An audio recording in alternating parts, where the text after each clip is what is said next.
Let's get one thing straight. Remakes are always a risk.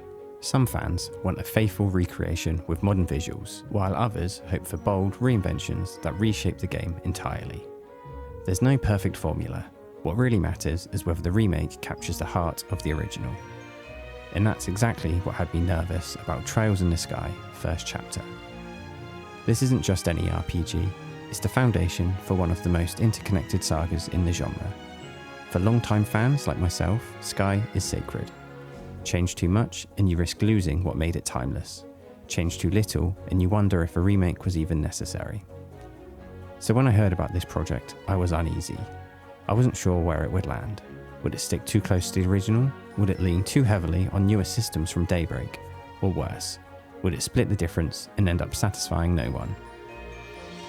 Some games don't just tell a story, they create a world you want to live in. Trails in the Sky First Chapter is one of those games. Nearly 20 years after its original release, it remains one of the most beloved entries in Falcom's long-running saga. And now, with this modern remake, it's been given a chance to shine again. Not just for long-time fans, but for a whole new generation of players. In this review, I will be breaking down the experience into 5 chapters.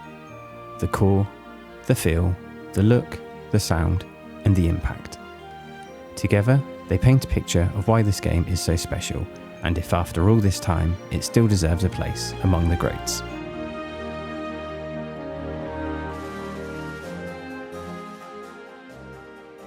Trails in the Sky First Chapter follows Estelle Bright and her adopted brother Joshua, trainees aspiring to become senior bracers, a protector of the people, if you will.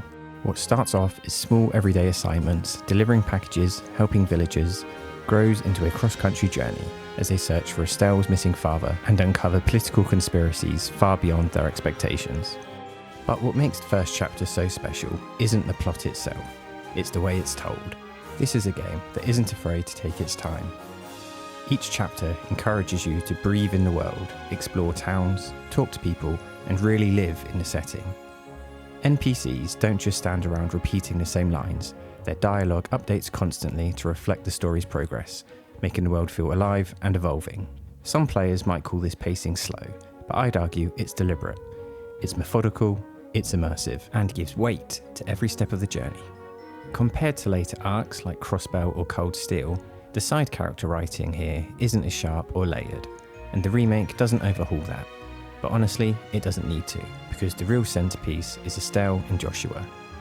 Their bond is the emotional engine that drives the entire game. Estelle's fiery optimism plays beautifully against Joshua's calm, reserved nature, and you get to watch them grow, not just as individuals, but as a pair who lean on each other in ways that feel genuine. And this bond is a feature the remake strengthens even further with one smart addition: voice-acted banter during the exploration. On paper, it sounds minor, but in practice, it's transformative. Their playful teasing, their quiet support, their little moments of warmth, all feel so much more natural and alive. This isn't just a JRPG about saving kingdoms or uncovering conspiracies. It's a story about 2 people learning who they are together. And that bond is what makes Trails in the Sky First Chapter unforgettable. Structurally, the game follows a familiar loop. Every new region has a rhythm. You arrive in a town, take on smaller jobs for the guild, meet the locals, and slowly get pulled into a larger conflict. That cycle of travelling, working, and growing mirrors Estelle and Joshua's own journey. It's not just the world building, it's character building. Each stop along the way gives you time to see who they are, how they interact with others, and how their bond deepens with every step forward. One of the remake's most striking improvements is how it reimagines traversing the world and the routes between towns. In the original, these were often narrow, linear paths, functional but not particularly exciting. Now they've been opened up into wide stretches of countryside. You can wander off the path, take in distant vistas, and even spot airships flying overhead. These subtle touches add so much to the immersion, making the world feel cohesive and alive, not just a series of connected zones. That being said, I do have one gripe, and that is that the game does not take full advantage of this new expanded world. There are some new dialogue sprinkled in, but nothing that really deepens the immersion beyond what was already in the original. Optional storylines or side events could have made these spaces even more rewarding. That says, it doesn't detract from the experience, it just feels like a missed opportunity to go even further. However, the overall experience of the core gameplay is fantastic. It's been a long time since I've gotten so lost in the world purely through its storytelling and creative world building, and I loved every minute of it. While the remake plays things a little safe in places, it captures exactly what made the original so special. For me, the core gameplay gets 19 out of 20. If the core is all about the story and world building, then the feel is about how it plays moment to moment. And here, the remake does a great job of taking a classic system and making it feel sharp, responsive, and modern. The combat is a clever blend of old and new ideas alike. On the field, you engage enemies in real time, landing attacks to gain the upper hand before the fight transitions into a traditional turn-based battle. But unlike the modern entries, where you can often brute force encounters with repeated field strikes, first chapter demands more thought. Some enemies resist or outright ignore field attacks, reminding you that turn-based strategy is still the heart of the experience. Once you're in combat, the changes shine. The old rigid grid system is gone, and you can now move freely within a small arena. That might sound like a small tweak, but it opens up tactical options. Spacing for area of effect arts, positioning melee units to intercept, and manoeuvring ranged characters into safe spots. Each party member feels distinct, with their own crafts, spells, and potential combos. Add in cooking and equipment customization, and the battles stay engaging well beyond the first few hours. The orbment system remains one of the series' most iconic mechanics, and it's just as rewarding here. Every character carries an orbment, a device where you slot elemental quartz to unlock new arts and enhance stats. It's kind of like the materia from Final Fantasy VII, just on a boatload of steroids. Tiny changes in your quartz setup can completely shift how a character plays. Do you make Joshua an invasive damage dealer, or stack his augment with time quartz to unleash rapid fire arts? The choice is yours, and experimentation feels endlessly satisfying. The remake also helps newcomers by clearly showing what quartz combinations unlock which arts, making the system more approachable without dumbing it down. One thing you veterans out there might notice is that you can no longer manipulate turn bonuses as freely as before. In the original, it was easy to exploit that system and snowball fights. Here, it's tighter, more balanced, but still rewarding. You just need to plan your timing more carefully. The difficulty scaling also deserves praise. Normal mode is accessible enough for newcomers to JRPGs, but higher difficulties, especially the Nightmare mode, remain brutal, and I mean brutal. This difficulty easily ranks among the toughest challenges in the Trail series, forcing you to both master positioning and quartz builds. Overall, the game feels great to play thanks to the modernised controls. The movement is fluid, with camera rotation and smoother navigation making exploration much less clunky than the original. Combat menus are snappy, shortcuts are intuitive, and field attacks have just enough weight to make initiating battles satisfying. Even small touches like quick saving anywhere or navigating with the D-pad go a long way to making the game feel polished and accessible, without losing its classic identity. And what really pulls everything together is the gameplay rhythm, moving from exploration to quests to combat and then back into story beats, creating a natural ebb and flow. The downtime in towns gives you space to experiment with builds and talk to NPCs, while the field routes and dungeons steadily ramp tension until a boss or major plot twist lands. It never feels like you're grinding for the sake of grinding. Every step forward feels purposeful, and that balance keeps the game engaging for dozens of hours. I give the feel of the game 19 out of 20. Visually, the remake is a huge leap forward. The world of Liberal has never looked this good. Lush, colourful, and full of charm. Every town in every region feels vibrant and expressive, with just the right mix of stylization and realism to bring Falcom's setting to life. Revisiting familiar locations in full 3D is almost surreal, especially since the layouts remain faithful to the original game nearly 2 decades ago. That faithfulness really does matter. The towns are still compact, modern RPG standards, but that scale works in the remake's favour. Liberal isn't sprawling or overwhelming. It's cosy, personal, and easy to navigate. Yet the added detail and atmosphere make the spaces feel more alive than ever. Small flourishes like richer textures, atmospheric lighting, and environmental animation gives every place its own identity, from the misty lakesides of Rouen to the bustling cobblestone streets of Beauce. And those reimagined routes between towns previously mentioned really allow each region to seamlessly flow naturally into one another. Presentation-wise, the game feels modern without betraying its roots. The UI is clean and intuitive, menus are easy to pass, and small touches like smooth camera movement, combat animations, and character expressions all add polish. Even the character models, while stylized, carry a lot of personality through subtle gestures and facial detail. And of course, there are plenty of quality of life upgrades.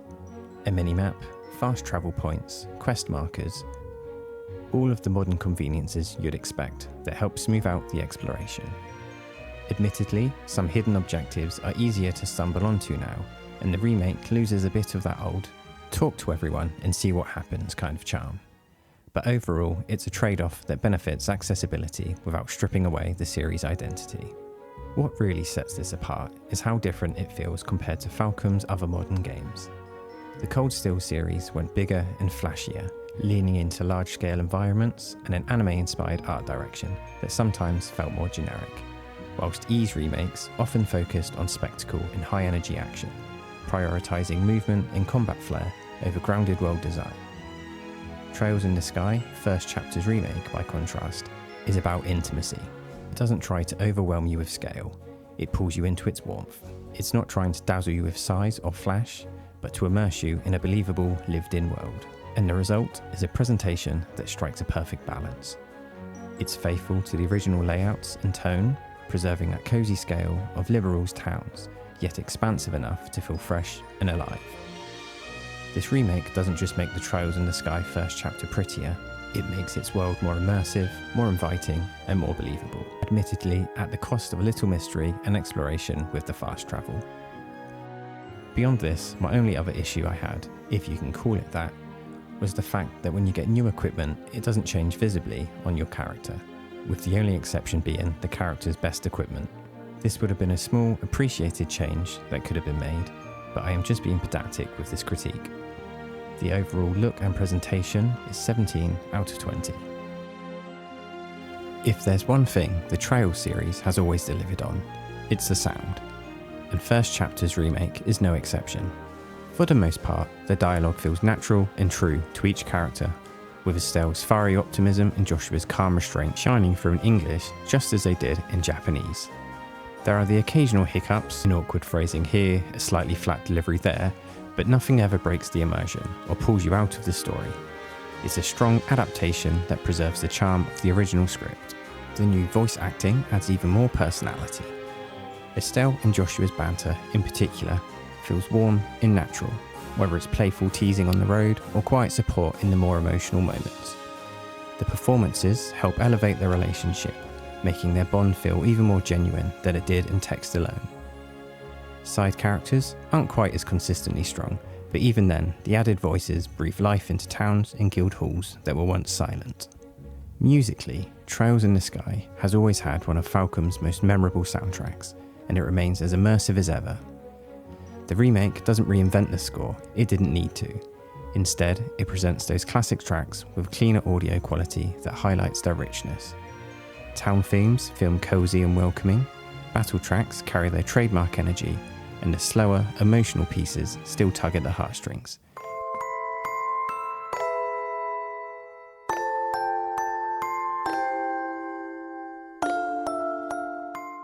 And I genuinely think this is one of the most underrated scores in JRPG history.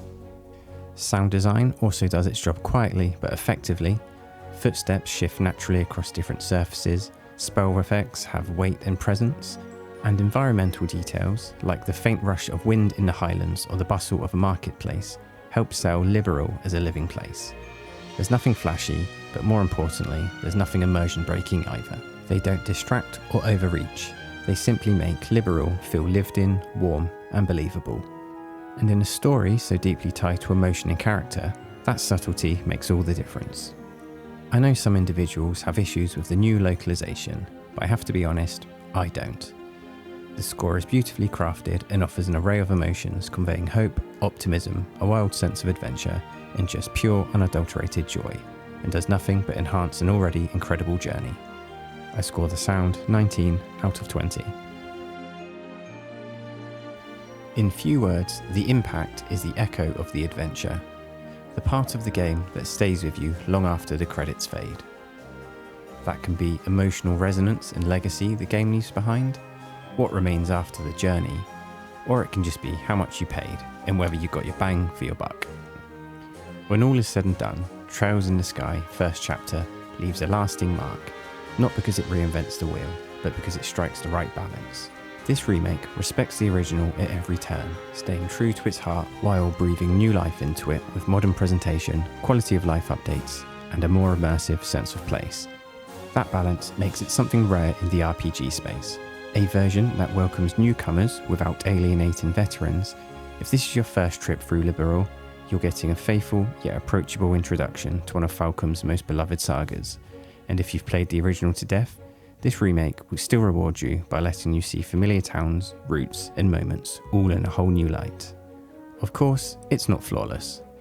This remake, you could argue, plays things a little safe, with only modest additions to side content and some writing that doesn't always reach the depth of the later Trails entries, but those shortcomings never overshadow what it does achieve.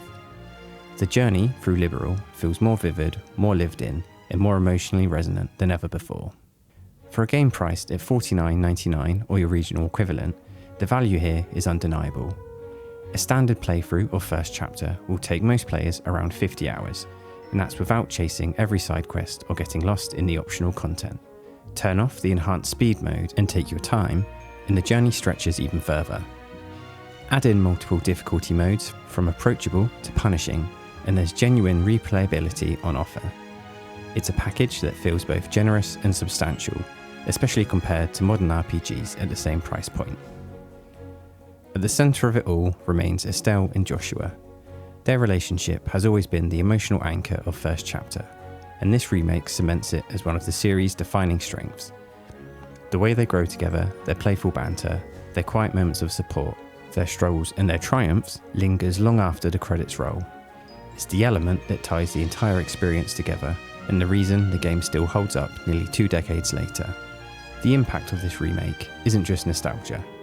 It's proof that some stories are timeless, and when treated with care, they can shine even brighter for a whole new generation of players. I give the impact of the game 19 out of 20. And that brings us to the end of the Trails in the Sky First Chapter review. Honestly, I'm in awe. This isn't just a faithful remake of a classic JRPG, it's a reminder of how magical this genre can be when it's done right with care. Every moment in Liberal feels purposeful, every town feels alive, and every step of Estelle and Joshua's journey is carried by a soundtrack that swells with adventure and warmth. The music doesn't just sit in the background, it shapes the world, turning quiet villages, vast countrysides, and tense battles into unforgettable memories. Even after nearly 20 years, First Chapter feels timeless. The deliberate pacing, the lived-in setting, the heartfelt writing, everything works together to create a story that's not just engaging, but inspiring. This remake doesn't try to overshadow the original, it amplifies it, making the bonds, the world building, and the sense of adventure shine brighter than ever. So with that, I'm giving Trails in the Sky First Chapter a quick switch score of 93%. It's not just a game, it's an adventure that stays with you, and a journey that you will remember long after the credits roll. If you've ever loved a good RPG, you owe it to yourself to experience this one. And with that said, thanks all, stay cozy, I'll see you around.